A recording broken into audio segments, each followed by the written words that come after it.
오늘 귀한 주일 참 잘 오셨습니다. 이제 주님 오시는 대림절, 주님 기다리는 대림절이 시작이 됐습니다. 우리 좌우에 잠깐 인사할까요? 메리 크리스마스. 예, 이제 성탄이 다가오고 있습니다. 오늘 본문 말씀을 중심으로 하나님은 왜 이렇게 더디 역사하실까? 하나님은 왜 이렇게 더디 역사하실까라는 제목으로 함께 하나님 말씀을 나누도록 하겠습니다.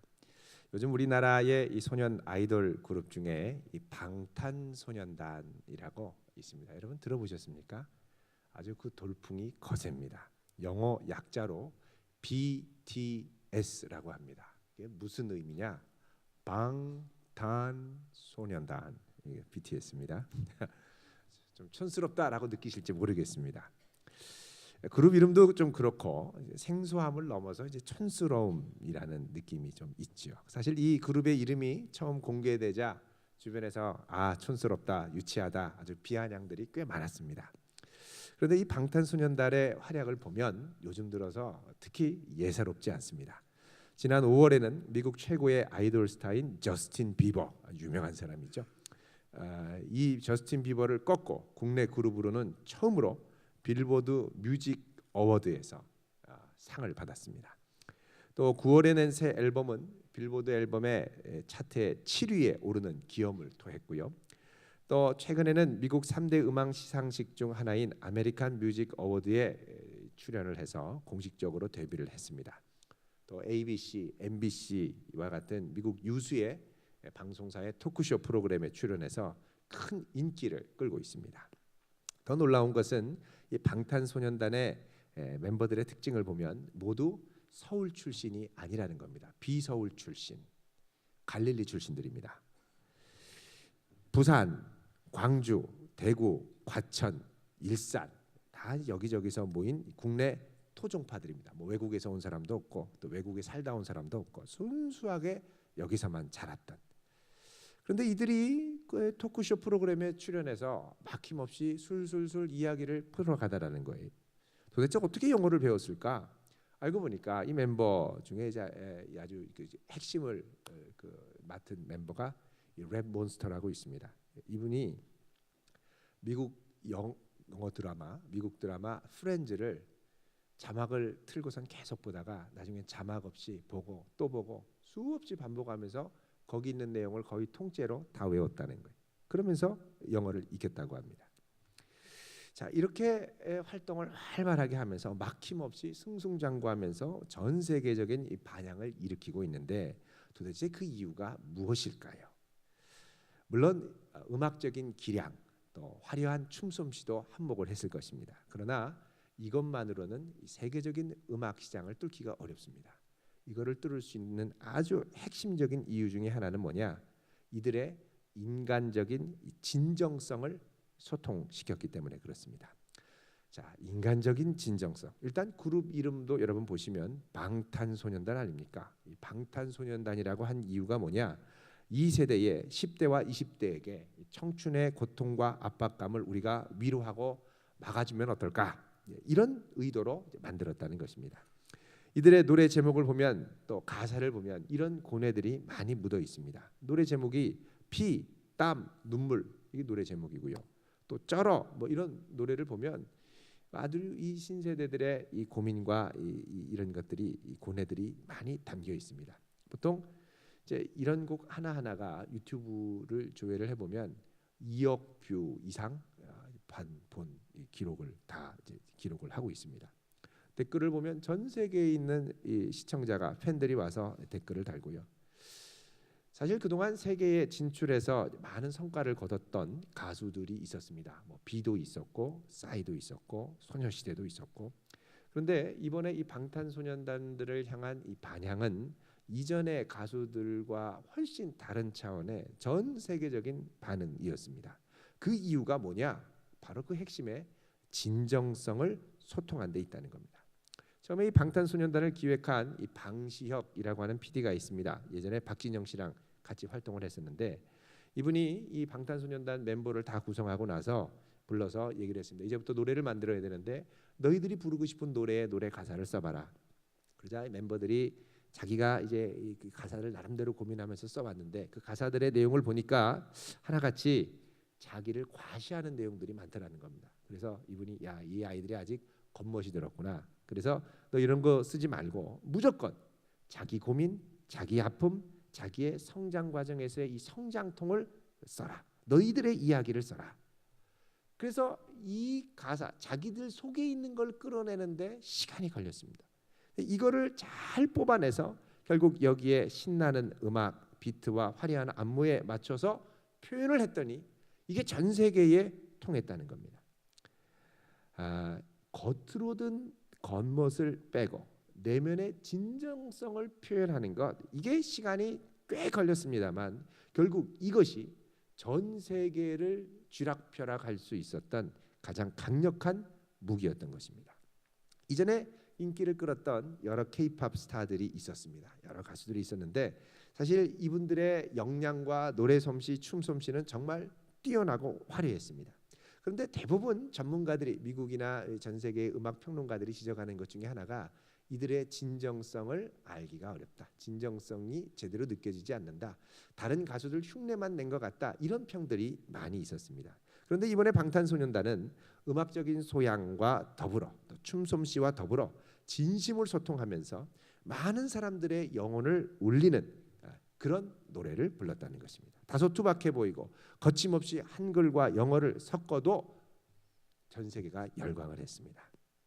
자, 오늘 본문 말씀은 하나님께서 이스라엘 백성들을 신의 산으로 인도하고 이제 이들에게 언약 법전을 공포하신 이후에 너희들이 만약에 이 언약의 내용을 잘 듣고 순종하면 하나님이 주실 특별한 복을 누릴 것이라고 하시면서 이 언약 법전을 잘 지켜야 된다고 마지막으로 당부하는 장면이 들어 있습니다. 하나님이 주실 복의 내용들을 보면요, 참 많은 복들이 있습니다. 자, 몇 가지, 크게 이제 두 가지로 나눌 수 있는데 하나님이 주시는 첫 번째 복은 뭐냐?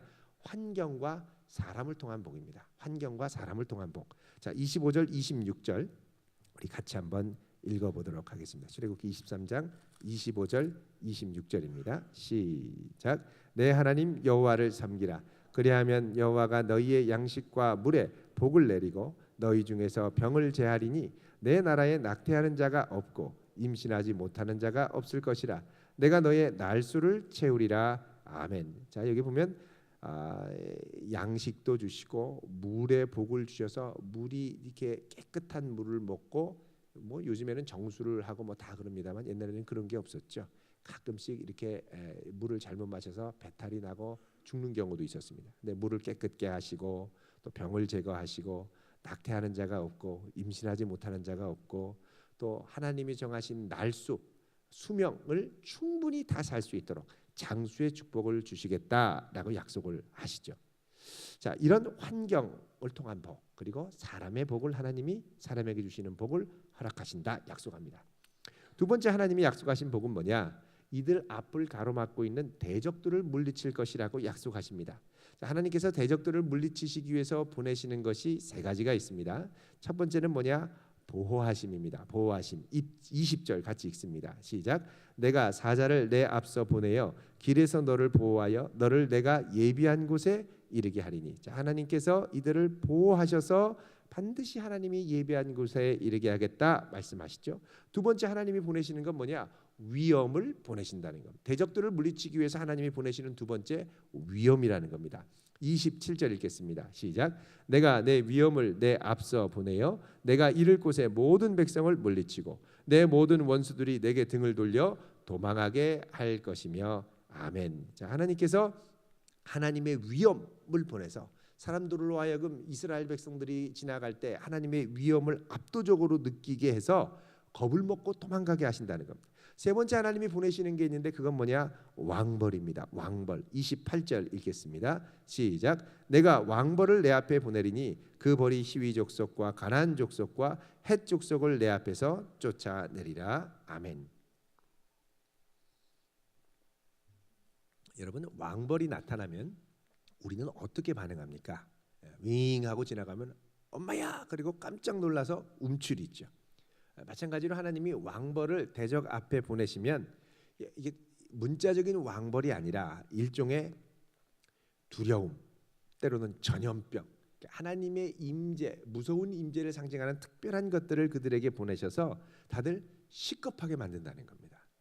자, 그런데 이렇게 왕벌을 보내실 때 나타나는 이 두려움과는 또 대조적으로 사실 좀 이렇게 아쉬운 것이 있습니다. 그건 뭐냐면 그렇게 왕벌을 보내면 대적들이 다 도망가야 되는데 문제는 하나님이 절대 이 왕벌을 통해서 대적들을 한 번에 물리치는 게 아니라 뭐라고 그러냐면 조금씩 물리치신다고 합니다. 자, 30절 읽어보겠습니다. 내가 번성하여 그 땅을 기업으로 얻을 때까지 내가 그들을 내 앞에서 조금씩 쫓아내리라. 예, 아마도 이 톤의 느낌은 이럴 겁니다. 조금씩 쫓아낸다는 거예요. 확 쫓아내야지. 조금씩 쫓아내면 여러분 속 터지고 답답해서 얼마나 마음이 어려우시겠습니까? 근데 하나님께서는 조금씩 쫓아내는 게 우리를 위해 조금씩 쫓아낸다는 거예요. 우리 같으면 아우 다 필요 없어요. 하나님 그냥 확 빨리 해주세요. 이렇게 얘기하죠. 근데 하나님은 조금씩. 왜 그러냐? 바로 우리를 위해서 그렇다는 거예요. 여러분 하나님이 우리를 위해서 천천히 역사하실 때가 있습니다. 자, 29절 읽어보겠습니다. 시작. 그러나 그 땅이 황폐하게 되므로 들짐승이 번성하여 너희를 해할까 하여 1년 안에는 그들을 내 앞에서 쫓아내지 아니하고. 아멘. 자, 하나님 보실 때 이 대적들이 한꺼번에 완전히 초토화되면 물론 이스라엘 백성은 아이 속 시원하다 이럴 수 있는데 하나님 보실 때 완전히 그렇게 속 시원하게 싹 없어지면 이제 그 다음에 들짐승들이 번성을 하기 시작해서 오히려 이스라엘 백성들에게 위협이 된다는 겁니다. 하나님 관점에서 볼 때는 이거 당장 없애면 또 다른 위험이 있다라는 거죠. 우리가 생각할 때는 당장 없어야 우리가 가서 안전하게 살 것 같은데 하나님 보실 때는 아니라는 겁니다. 우리 안에 어려움이 계속 있고 대적이 있고 조금씩 물러가긴 하는데 이게 너무 이 압박감으로 막 시달릴 때 우리는 하나님 제발 이거 빨리 좀 없애주시고 좀 마음 편하게 두 손 두 발 뻗고 좀 누울 수 있게 해주세요. 그게 기도하는데 다음날 아침에 눈을 뜨면 여전히 대적은 거기에 그 자리에 있고 여전히 대적은 물러가지 않고 계속 그 자리에 있는 거예요.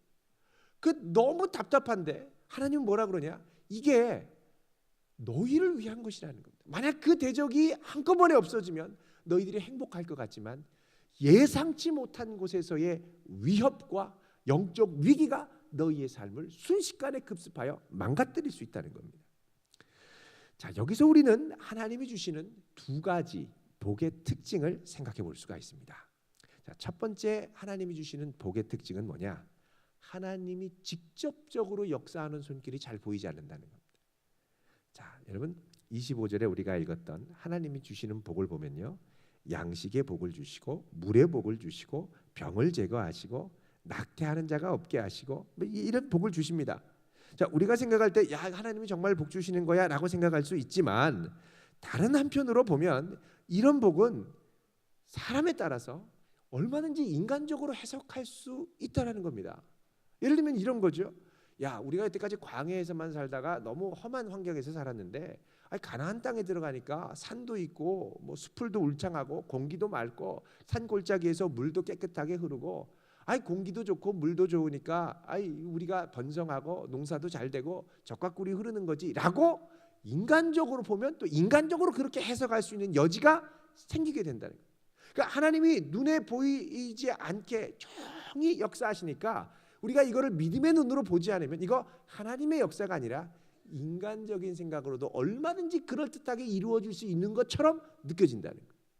이게 하나님이 우리에게 주시는 복의 은밀한 특징 중에 하나입니다. 두 번째는 하나님이 주시는 복의 특징은 뭐냐면 생각보다 더디게 이루어진다는 거예요. 그 복이 생각보다 더디게 이루어지는 거예요. 곧바로 어려움을 확 제거해 주시고 복을 당장에 막 쏟아 부어 주시면 좋겠는데 아직까지 이게 요원해 보이는 거예요. 너무 멀어 보여요. 힘들어요. 그런데 하나님께서는 이런 두 가지 특징, 눈에 보이지 않고 직접 보이지 않고 생각보다 더디게 임한다 할지라도 이런 과정을 통해서 하나님께서는 뭘 원하시느냐? 그 가운데 우리 속에 감추어진 우리 마음의 진정성이 드러나기를 원하신다는 겁니다. 이런 역사, 이런 은밀한 역사는 우리 안에 있는 하나님을 향한 진정성을 드러내는 통로가 된다는 겁니다. 우리는 하나님의 역사를 직접적으로 기대하고 그분의 능력이 막 당장에 막 불처럼 임하기를 기대하지만, 이런 역사는 하나님을 향한 우리의 진정성을 드러내는 데는 의외로 별다른 도움이 되지 못할 때가 많다는 겁니다. 여러분 생각해 보십시오. 이스라엘 백성이 홍해를 기적적으로 건넜습니다. 얼마나 놀랍습니까? 다들 하나님을 찬양했습니다. 좋을 때는 다 찬양해요. 근데 문제는 뭐냐? 그 다음에 광야로 들어갔을 때 3일도 안 돼서 물 안 준다고, 우리 광야에서 죽겠다고 투덜투덜하며 온갖 원망을 다 쏟아냅니다. 여러분, 좋을 때는 누구나 감사할 수 있죠. 그러나 더디고 하나님의 손길이 보이지 않을 때 우리는 우리의 속에 있는 믿음을 드러내기도 하고 우리 속에 있는 불신앙을 드러내게 됩니다. 중요한 건 이럴 때에 우리 속에 있는 진정성들이 다 드러나게 돼 있다는 거예요. 여러분, 하나님이 우리에게 이런 복들을 주시는 이유와 목적을 잘 생각해야 됩니다. 하나님이 왜 우리에게 이런 복을 주시고 이런 은혜를 주실까요? 그거는 이런 복들을 우리가 경험하면서 하나님을 경외하고 하나님을 더욱 사랑하고 하나님만 예배하고 그리고 하나님이 참된 하나님을 인정하도록 하기 위해서입니다. 하나님께 영광을 제대로 돌리라고 우리에게 복을 주시는 거죠. 그런데 하나님이 복 주시는데 복 딱 주시자마자 탁 틀어져 보세요.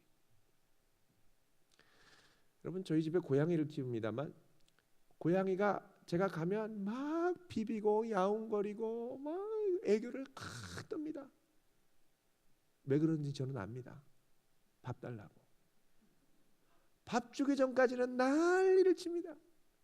근데 밥을 주고 밥을 딱 먹고 나면 그 다음에 까몽아 일로 와라 그러면 쳐다보지도 않습니다. 그래, 저는 그 과정을 밥을 좀 늦게 주고 싶어요. 애교 떨고 막 이러는 게 너무 좋아서. 여러분, 마음에 하나님께 급한 기도 제목이 있으면 어떻게 하십니까? 주님 앞에 나와서 주여 살려달라고 울고불고 막 뭐 기도하고 초비상 기도 들어가고 난리가 나죠. 하나님이 다 들어주시고 응답하십니다. 그 다음 어떻게 합니까? 고양이랑 똑같아집니다. 가서 그냥 낮잠만 자고요. 뭐 다른 거 하고요. 하나님이 우리에게 왜 복을 주시냐는 거예요. 그거는 우리를 하나님의 친백성 삼기 위해 주시는 겁니다. 그분만 신뢰하고 어린 양에 따르는 것이면 어디든지 기쁘게 따라갈 수 있는 그런 백성으로 삼기 위해 우리에게 복을 주시고 은혜를 주시고 하나님 살아 역사하시는 걸 보여주는데, 복을 주시기를 간절히 바라고 막 빨리 달라고 난리를 치는데, 그래서 하나님이 복을 주시면 어떻게 되느냐? 너무나도 빨리 잊어버린다.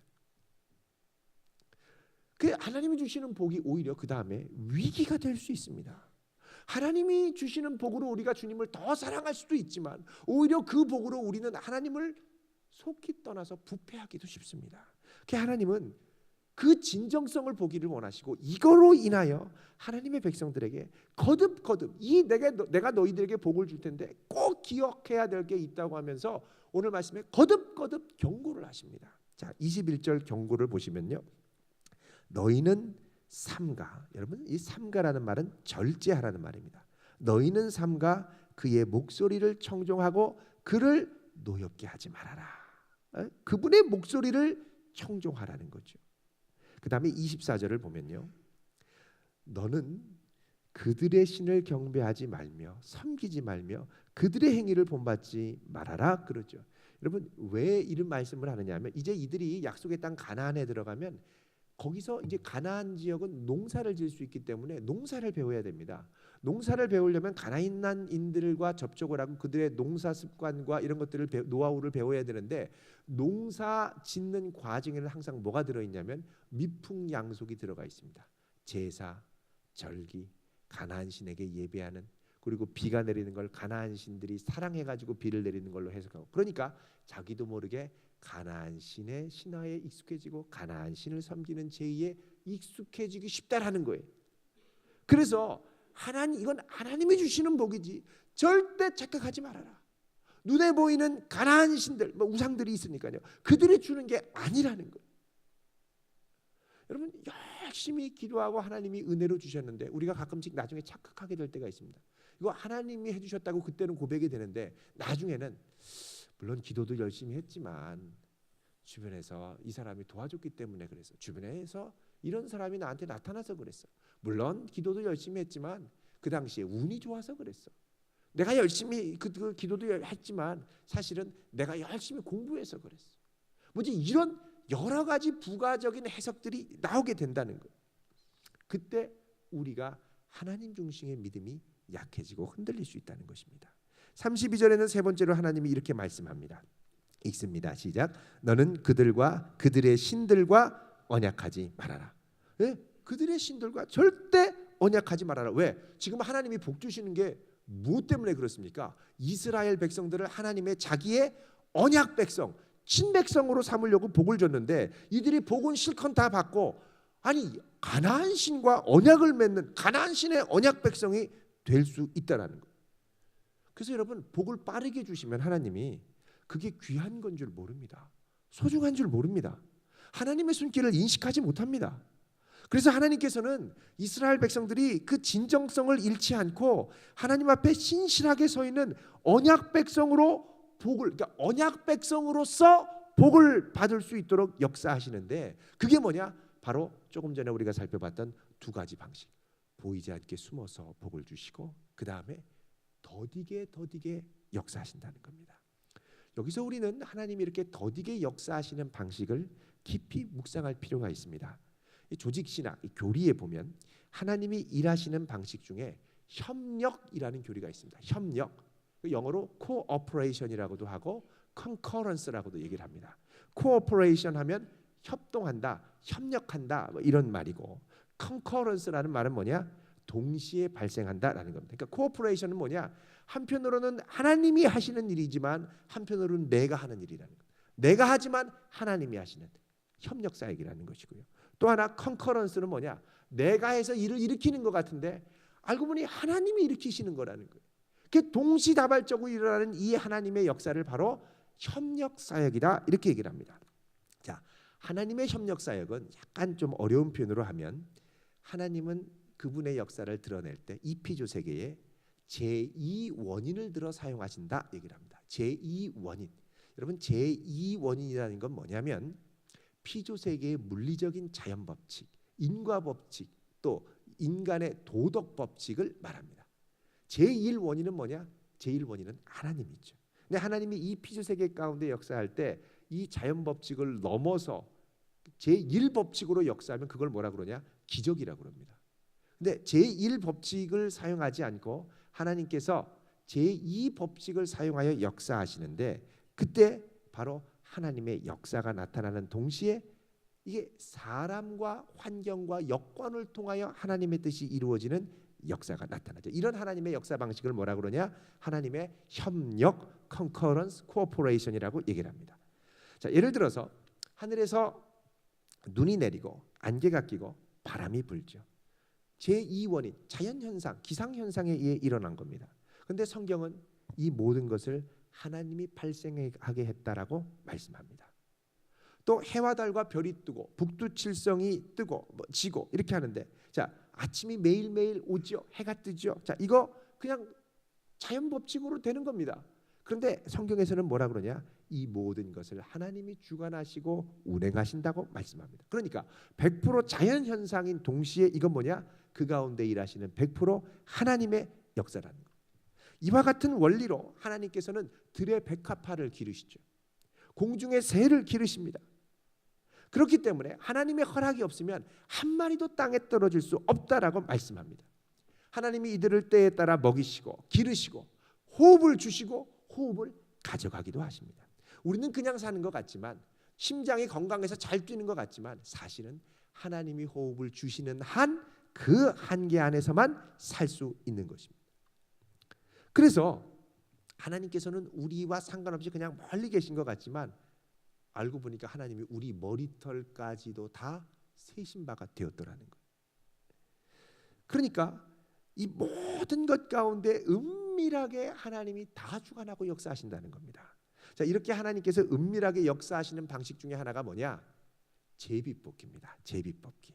여러분 우리가 생각할 때 제비뽑기는 운, 재수라고 생각을 하죠. 그러니까 어떤 분들은 뽑기 운이 나쁘다 이렇게 얘기를 합니다. 그러니까 어떤 분들 목사님은 참 뽑기 운이 안 좋으세요. 뭐 갔다가 그 얘기를 하시더라고요. 그래서 제가 성경을 찾아볼까요? 그러다가 말았습니다. 자, 잠언 16장 33절 보십시오.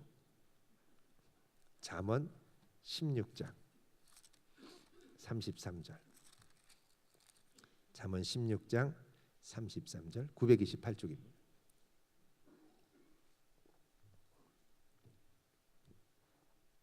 같이 읽어보겠습니다. 시작. 제비는 사람이 뽑으나 모든 일을 작정하기는 여호와께. 자, 제비는 누가 뽑아요? 하나님, 사람이. 근데 그 제비 뽑는 과정과 모든 걸 작정하신 분은 누구세요? 하나님.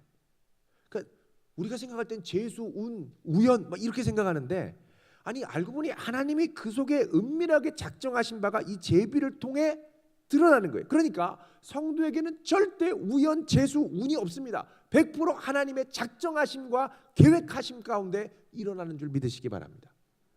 창세기 45장 8절에 보면 요셉이 나중에 애굽의 총리가 돼서 이제 형들을 만나게 되죠.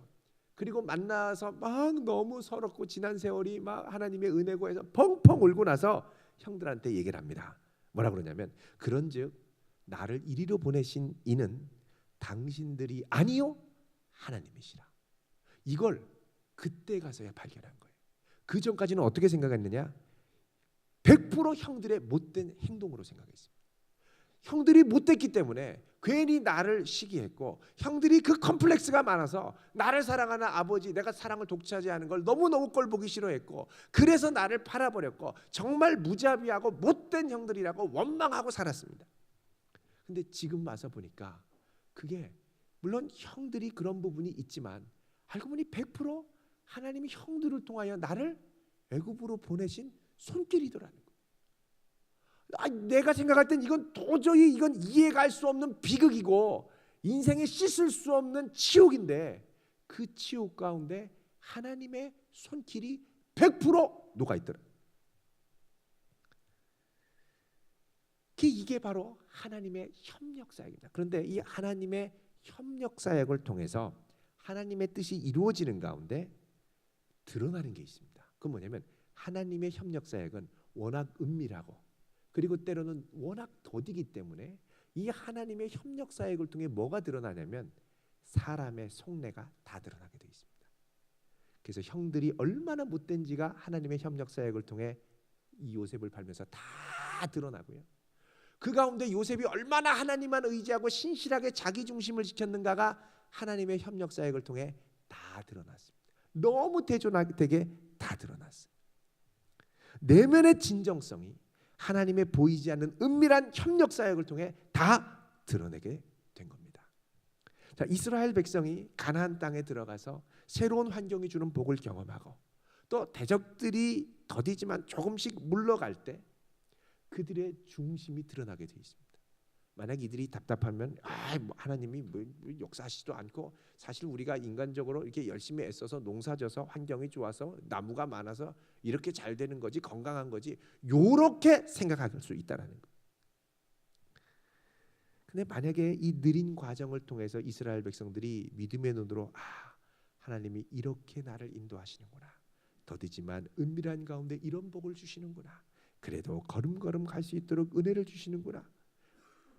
이렇게 고백을 하는 백성이 되기를 원하셨다는 겁니다. 왜냐하면 이런 고백이 있어야 우상들로 둘러싸인 가나안 땅에 들어가서 하나님을 버리지 않고 끝까지 자기 믿음을 지킬 수 있기 때문에 그렇습니다.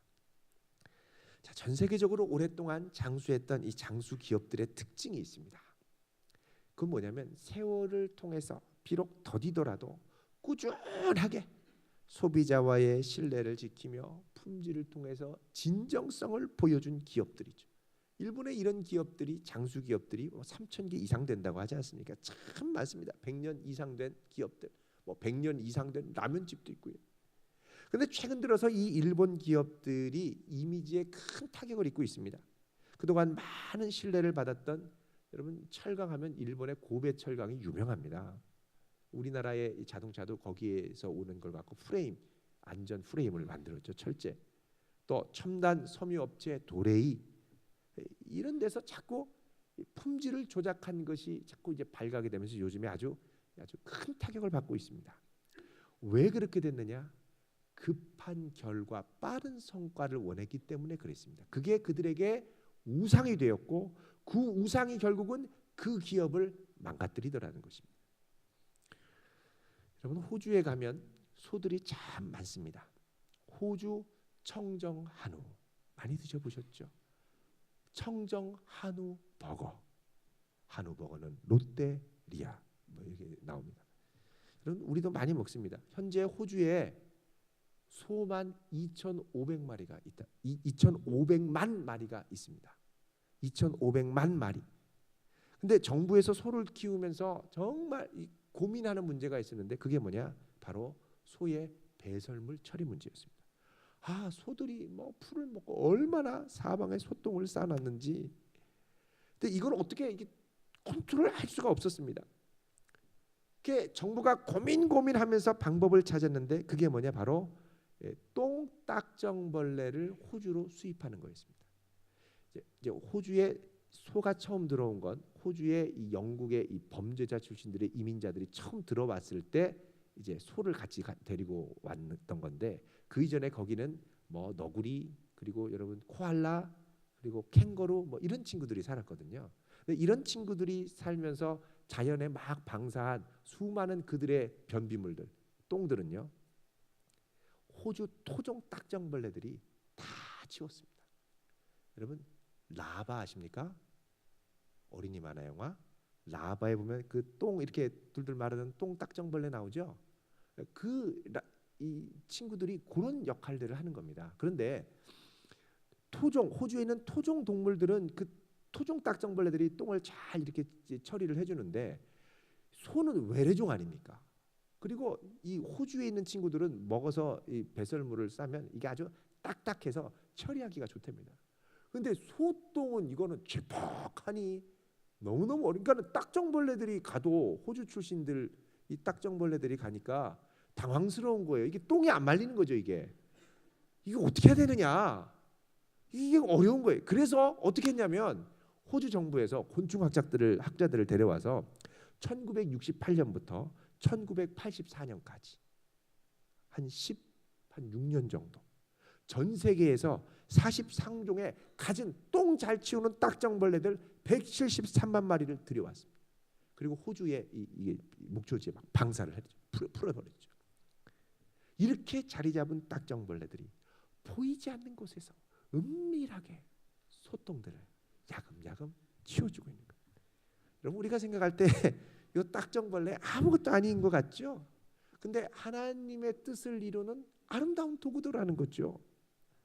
여러분, 하나님이 우리 눈에 잘 보이지 않는 것 같고, 또 너무 더디게 역사하는 것 같고 막 답답할 때, 여러분, 그 하나님을 신뢰할 수 있기를 바랍니다.